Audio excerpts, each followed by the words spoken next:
let's talk to Mark. Mark's with us in the studio, and Mark has actually waited longer than he should have. He was supposed to be away, so thank you, Mark, for being here and being so patient with us. It's just been that kind of show where the stories we've been listening to have been incredible, and you must have heard many stories like that as part of your journey.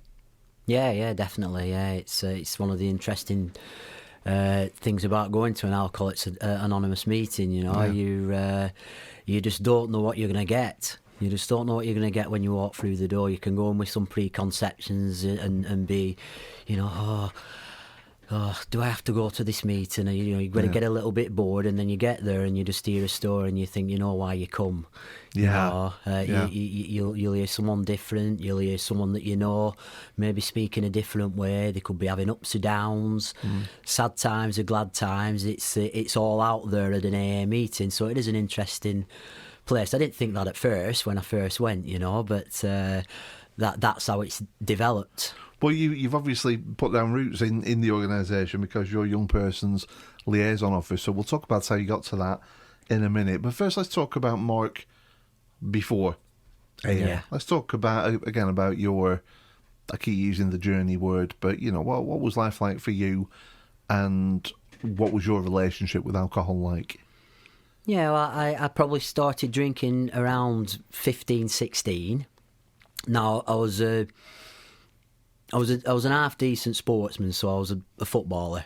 You know, I was relatively talented, had good genes. Father was a professional at Accrington Stanley. Okay. And I suppose that was one of my dreams. You know, going into my teens, and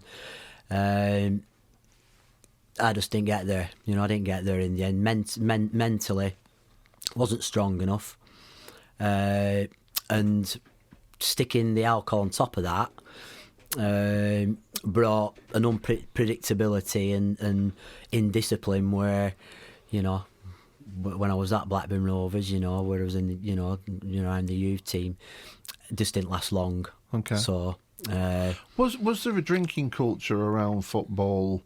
Because I seem to, if you go back 20 years, you go back to the England lads like Paul Gascoigne out on the kebabs and lager and almost like this celebrity lifestyle, the drinking in the clubs and that. Nowadays, I think that would be frowned on pretty much because they not only have to be fit, but they're role models as well. But what was there that kind of drinking culture around footy at the time of your involvement? Yeah, I think so. Yeah, I think I can't say at the professional level because I didn't make it to professional level, but you know, definitely at semi-professional level, it was part of the journey. You know, you'd play your game, and that was a big part of my drinking, the socialising after a game. You know, so it was a big part of football. You know, and even as when I started drinking, you'd see the Blackburn Rovers, you know, a lot of the Blackburn players around the pubs, you know, on certain nights, particularly midweek. Yeah. I didn't really drink that often midweek, but you know, when these weekends sort of got a little bit more intense, it could include the odd Tuesday. So the weekend kind of grew almost. The weekend grew, definitely, yeah. So, you know, so far so good. You play your games, you're out with the lads having a beer. When did you realise that there was something more to this, that you might have an issue? Well, it was years later. I didn't think anything of it, even though I do believe, right from the word go, you know, in hindsight, I drunk alcoholically because, you know, I'd be, you know, I think the first time I drank I was sick, and the second time I was sick and I had head spins.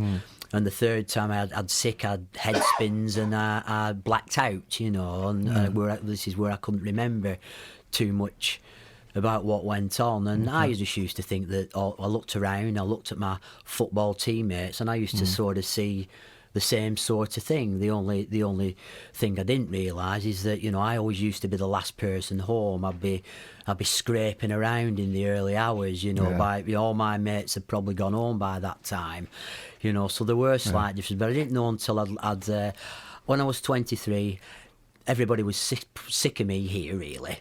You know, my parents weren't too happy. I was struggling at home, and I found it very, very difficult to go to work the day after I drank. I never used to turn up many Mondays, you know.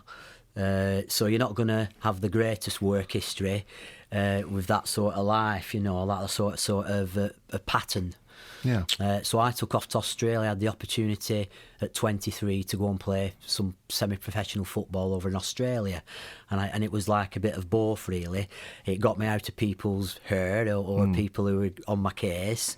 And it was also an exciting thing. I was born in Australia, so I had that tie. So it was always a thing that I wanted to do, and this was a great opportunity. Somebody asked me to go over and play over there. So you went over there, and again, the typical Aussie, we think beers and barbecues. Was it again a drinking culture? Yeah, big drinking culture. Same with the football. Same, the club used to put, after a game, they'd put 10 jugs of beer on for the players. Yikes. We used to play on a Sunday night. Well, I'd go to my, once I'd started and took that, first drink, it took me, I'd be out all night, even on a Sunday. I'd planned, I said, no, I'm not going to do that.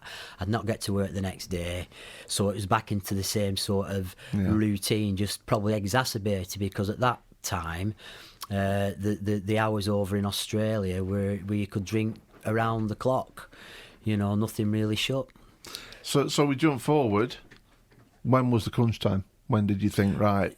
Yeah, well, it started. It started to turn where it wasn't fun anymore. The alcohol wasn't fun anymore. I was thinking, it's not really doing me any good.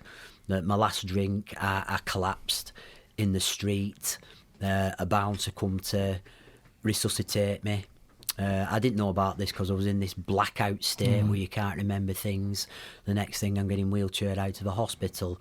I opened up at college the next day, round the table for some reason, and a lady took me to the side and you said, you might have a problem with drink. And I suppose I was just nodding my head, and she introduced me to Alcoholics Anonymous through a starter pack that every new member gets. Yeah. And she said, ring this number up and you can get some help. I'd never heard of Alcoholics Anonymous. This is at 32 years old. So from 23 to 32, I'd sort of just slow but surely, it was sucking the life out of me. I was pretty miserable by this time. And I ended up going to my first Alcoholics Anonymous meeting at 32 years old. And I've been around, 20 years later, I'm still here. 20 years without a drink, and the picture of health, you look incredible. Thank you. And just